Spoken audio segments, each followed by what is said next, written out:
လက်ရှိဘောလုံးလောကကစီးပွားရေးဆန်လာတယ်လို့ကျွန်တော်ပြောရင်ခင်ဗျားတို့လက်ခံမလားလက်ရှိဘောလုံးလောကကိုကြည့်လိုက်မယ်ဆိုရင်ဥရောပဘောလုံးအဖွဲ့ချုပ်ပဲဖြစ်ဖြစ်ကမ္ဘာဘောလုံးအဖွဲ့ချုပ်ပဲဖြစ်ဖြစ်အမျိုးမျိုးသောပြိုင်ပွဲတွေကိုအမျိုးမျိုးသောပုံစံတွေနဲ့ကျင်းပနေတယ်FIFAဆိုရင်လည်းလာမယ့်ဒီဂျွန်လာအတွင်းမှာ FIFA ကလပ်ကမ္ဘာဖလားကိုကျင်းပဖို့ရှိတယ်လို့ UEFA ကလည်းဒီနေ့ချန်ပီယံလိကနေစတင်ပြီးတော့ပုံစံမျိုးစုံနဲ့ပြောင်းလဲကျင်းပလာခဲ့တယ်ပြောင်းမယ်ဆိုလို့ရှိရင်သူတို့တွေအနေနဲ့ကစားသမားတွေရဲ့ဒဏ်ရာကင်းစင်မှုကစားသမားတွေရဲ့စိတ်နေစိတ်ထားတဲ့သူတို့တွေပတ်စံဘယ်လိုရှားရမလဲပတ်စံတွေဘယ်လောက်ရရမလဲဒီပြိုင်ပွဲလုံးလို့ရှိရင်ဘယ်လိုဖြစ်လာမလဲဆိုတဲ့အတွေးမျိုးတွေကိုဒီကမ္ဘာဘောလုံးအဖွဲ့ချုပ်နဲ့ဥရောပဘောလုံးအဖွဲ့ချုပ်တွေစီမှာပို့ပြီးတော့မြင်တွေ့လာခဲ့ရတယ်။ဒါကြောင့်တချို့ဘောလုံးပွဲတွေရဲ့ရလဒ်ဟာဒါပရိသတ်တွေရဲ့စိတ်ကြိုက်ဆိုတာတဲ့သူတို့ရဲ့လက်ထဲမှာလိုသလိုလှည့်ပြီးတော့လုပ်လို့ရတဲ့ပွဲရလဒ်တွေလိုဖြစ်လာခဲ့တယ်။ဒီနေ့ညဒီလိုပွဲစဉ်တစ်ပွဲကိုကျွန်တော်တို့မြင်တွေ့သွားဖို့ရှိနေတယ်။အဲ့ဒါကတော့ဥရောပယူပါလိဘောလုံးပွဲပဲ။ယူပါလိဘောလုံးပွဲမှာအားလုံးသိတဲ့အတိုင်းမန်ချက်စတာယူနိုက်တက်နဲ့တော်တန်ဟော့စပါတို့ကရင်ဆိုင်ရမယ်။ဒီဟာဒီမှာပရီးမီးယားလိမှာပုံမှန်မှုရုန်းကန်နေတဲ့နှစ်သင်းကယူပါလိဖိုင်နယ်ကန်ပြီးတော့လာမယ့်ရာသီမှာချန်ပီယံလိဝင်ခွင့်ရမယ်ဆိုတာကြီးက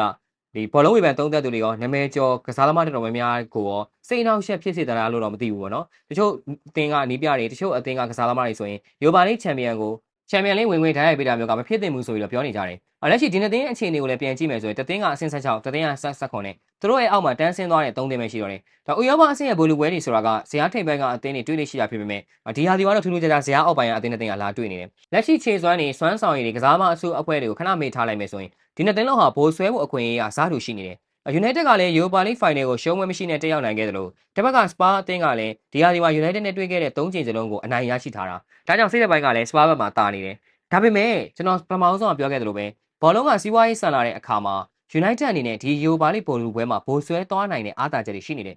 United နဲ့ Spa မှာဘယ်အသင်းက fan base အများဆုံးလဲဘယ်အသင်းကပုံရိပ်ကြီးမားလဲဆိုတာကပရိသတ်တိုင်းသိတယ် United က Spa နဲ့စားလို့ရှိရင်ပရိသတ်အင်အားပိုများတယ်လို့ပုံရိပ်ရလဲသူကပိုပြီးကြီးမားတယ်ဒါကြောင့် UEFA ဘက်ကထည့်စဉ်းစားမယ်ဆိုရင် Spa ထက်ပရိသတ်အင်အားပုံမတောက်တင်းတဲ့ United ကိုပဲ Champions League ဝင်ခွင့်ရစေချင်တယ်လို့ထင်တယ်။ဘာကြောင့်လဲဆိုတော့ United ဟာအခြေအနေဘယ်လောက်ပဲဆိုးဝါးနေပါစေကမ္ဘာပေါ်မှာပရိသတ်အများဆုံးထိပ်ဆုံး3သင်းမှာပါဝင်နေတယ်။စီးပွားရေးပိုဆန်လာတဲ့ဘောလုံးလောကမှာ United ကို Champions League မှာမြင်ခွင့်ရမှာက UEFA အတွက်ပိုပြီးတော့အကျိုးရှိစေမယ်လို့ထင်တယ်။ဘာကြောင့်လဲဆိုတော့ Champions League မှာUnited ပါလာခဲ့လို့ရှိရင်UEFA ကရမယ့်ဒီရုပ်သံဝင်ခွင့်တွေပြီးလို့ရှိရင်ကွင်းဝင်ကြီးတွေကလည်းပိုပြီးတော့တိုးပြီးတော့ရလိုက်နိုင်တယ်။ United လိုမျိုး global ပွဲကြီးကိုအသုံးချပြီးတော့ UEFA အနေနဲ့ sponsor တွေလည်းအများပြားရှာလို့ရနိုင်တယ်။ဒါဒီညာဒီမှာလည်းရှာလို့မရဘူးရှာလို့ရတယ်။ဒါပေမဲ့ပြောချင်တာ United က Champions League မှာရှိနေပိုပြီးတော့ရှာလို့ရတယ်ကိုပြောချင်တာ။လက်ရှိ Champions League ကပုံစံအသစ်နဲ့ကျင်းပနေတယ်။အသင်းစုစုပေါင်းက36အသင်းပွဲရတယ်တသင်းကို10ပွဲလောက်ကစားရမယ်။အဲ့လိုပွဲမျိုးမှာUEFA အနေနဲ့ Manchester United နဲ့ Real Madrid, Manchester United နဲ့ Barcelona တို့ရဲ့ပွဲစဉ်တွေလိုမျိုးကိုမြင်တွေ့ခွင့်ရမယ်ဆိုရင်ဒီပွဲတွေက Champions League ညာချမ်းတွေကိုပို့ပြီးတော့အသက်ဝင်လာစေမှာဖြစ်တယ်လို့ဒါကမ္ဘာပေါ်မှာပရိသတ်အားပေးမှုအများဆုံးပွဲတွေလည်းဖြစ်လာနိုင်တယ်။ဘာကြောင့်လဲဆိုတော့ဒီ3သင်းကလက်ရှိကမ္ဘာပေါ်မှာ